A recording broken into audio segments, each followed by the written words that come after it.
अस्सलामुअलैकुम। ये 1 मिनट की वीडियो वाक़ई आपके बहुत काम की हो सकती है।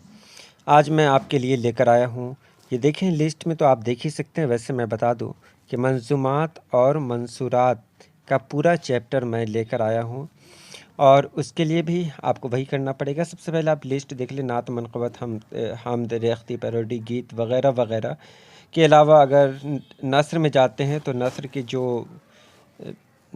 के जो हिस्से हैं वो सभी यहाँ आपको मिल जाएंगे। तो इसके लिए आपको करना क्या होगा कि आपको जाना पड़ेगा इस वीडियो के डिस्क्रिप्शन में, और डिस्क्रिप्शन में जाकर आप उस किताब की पीडीएफ को डाउनलोड कर लेंगे और उससे अपनी तैयारी मुकम्मल करेंगे। अगर आपको किसी तरह की कोई और किताब चाहिए पीडीएफ के रूप में तो आप ज़रूर मुझसे रब्ता करें। आप व्हाट्सएप पे सीधे सीधे कांटेक्ट कर सकते हैं। आज के लिए इतना ही। अल्लाह हाफिज़।